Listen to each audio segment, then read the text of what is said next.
Welcome back, everybody. I want to talk about our midfield today because now that Ruben Amorim is going to be here for what it sounds like is going to be 3 years, I doubt it. I don't think that he can just lose every game and the team play bad and him be here for 3 years. I don't think that that's the thing. The 3 years means that he can struggle a little bit throughout that, but there has to be plenty of evidence that things are getting better. That the team that there has to be signs, and in the first year, inside of the first year, there's been enough signs, in my opinion, for sure, to continue with Amarin for a while. I want to see what happens the rest of the season. We're only 7 games into the season. We had a brand new front starting three, so I want to see what happens. Liverpool is struggling right now with new players, and they just won the Premier League. How can we not struggle with a brand new front three as a team that wasn't as good as Liverpool was last season? That doesn't make any sense.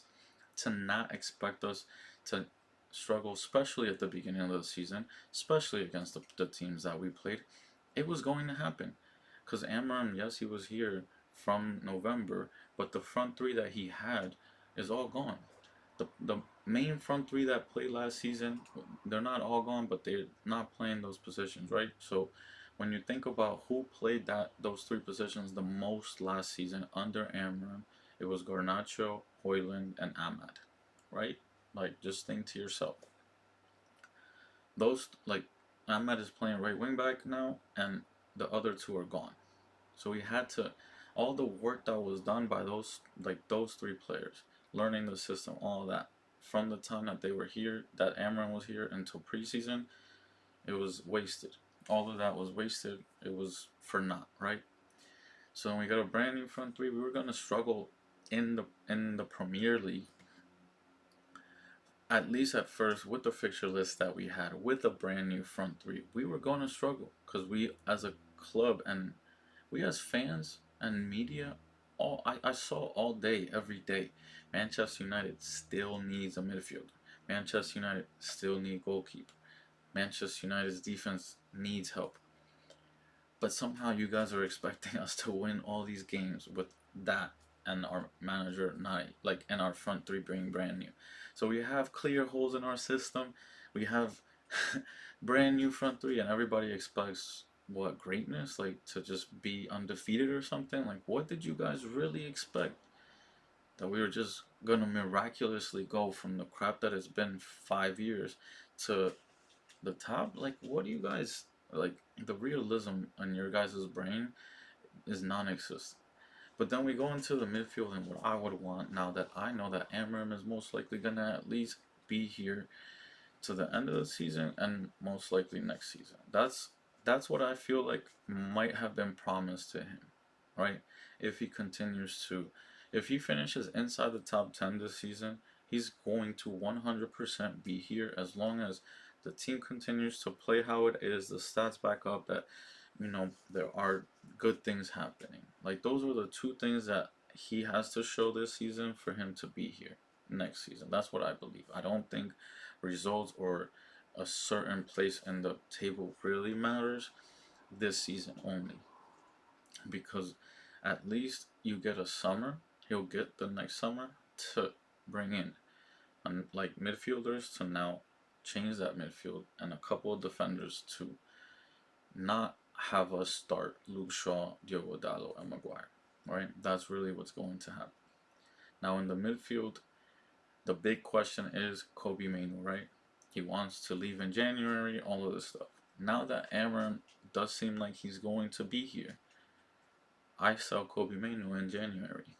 If, and only if, we have the option of buying Anderson or Baleba. Oh, why get so mad at me for selling Kobbie Mainoo? I get it, guys, I get it. He's a man, he's a Manchester United Academy, all that stuff. I get it. English, you guys are gonna hate me for saying it. He's a very good player with, well, he's not a very good player right now, but he's a good player, good young player, I'll say. I can't say he's a good player because there hasn't been enough consistency for him to be considered a good player, and that's it. So he's a good young talent, I'll say. I'm gonna say that he's a good young talent. Now, if he goes to a certain style of play, to a team that plays a certain style, he can thrive. He has the talent to be better in a different system. But if Amarim is going to be the manager, that is the thing. And the system that we're playing and the way he wants to play is the way we play, then Kobbie Mainoo has no future on this team. He doesn't fit at 8, and he's not going to start over Cunha or Mbomo next season, and he will get mad. So if he's already upset about not starting, he's not starting at the 6 or an 8 because, I mean, I don't even have to tell you, just go look at his stats from last year. They weren't good, not in the Premier League, so he doesn't fit the system at the 8 or the 6. He just doesn't. He doesn't tackle enough and win the ball back enough to be a 6, and he doesn't pass the ball enough well to be an 8 in the system. He just doesn't. He doesn't pass the ball forward enough. He had 65 progressive passes last season. That's it. 65 in 25 Premier League games. He had 65. That's less than 3 a game. That is not good enough. That's not good enough because everything else he didn't do anything. He didn't score any goals. He didn't have any assists in the Premier League last season. So he wasn't providing anything. Not in this system. It just doesn't fit him. There's too much open space that you have to either use your legs with or you're passing in this system. And that's why a player like Wharton, for example, doesn't scare me to come here and be my 8 because he had 107 progressive passes last season and the same amount of starts as Kobbie. So he gets the ball forward better, and his passing is better than Kobbie's, right? Plus, after diving into the videos of Jim Twaits, I'm just not as upset of letting Kobbie go because I think that kid fits the number 8 position here at United much better than Kobbie does. I'm going to be extremely sad to see Kobbie go. I really will. But if I want the best for him and I want the best for my club, if Amarim is the manager, he has to go. It's just the truth. I want my midfield next season. See, the one thing that I would want is, let's say we get Anderson in January. I want to see if Bruno Fernandes really doesn't fit this system, right? Because I know a lot of people say he doesn't and all of this, but has he played with somebody next to him in the midfield where you can really tell that, right? So let's bring in Anderson or Baleba in January. Play him next to Bruno. Let's see if Bruno can play that with a player who is better at the position next to him than Casemiro can do right now. Because Casemiro, if you sit back, will be fine in that position because he doesn't have to cover too much space. He still has enough legs and he's smart enough he knows the positioning enough to be where he needs to be. But if you're more of an open team, you need a midfielder that has legs. Casemiro doesn't. So if we can get a midfielder that has legs, can Bruno fit the system? I don't know. I would have to see. Bruno has the abilities to, but can he? His best attributes are 25 yards from goal and in, right? Right now he can't push that far forward as often because of Casemiro, right? You can't leave too much space in the midfield with Casemiro. But if he has somebody who can cover more space, right? Win balls back in that space, let's say, then he can go further up. Now he might score some more goals. Would I want a guy who can score goals like Bruno, who's created 19 chances so far this season, playing for my team? Still 100%. If we can, if it fits, if he can play next to somebody like that. So I would love to see that from January till the end of the season.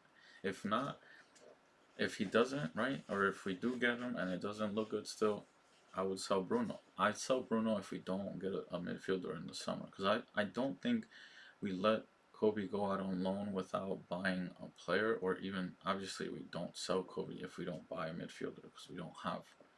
I mean, unless he's just going to give Jim Twaits the time that Kobbie would have gotten, he's not going to let Kobbie go without getting somebody in. That would be pretty smart to not do, right? So That's what I think our midfield is gonna look like next year. I think it's going to be what I would want it to be. Anderson, Baleba, and Wharton all on our team with Ugarte. Those four right there, just being the four first choice midfielders, right? A mixture of Baleba and Anderson starting next to Wharton is what I would want as the starters. And then I would have Jim Thwaites and Orozco and Kone playing games in the midfield during next season. Because you have three really good young players in the midfield also that are gonna grow. So like just yeah, I'm okay selling Kobbie. That's what my midfield would look like if it was up to me, or if it's my dream midfield for next season. Because I really want to focus on defense as well. We have to get some players there. Catch you guys next time. Comment. Let me know what you guys think. I'll always try to interact. Catch you guys.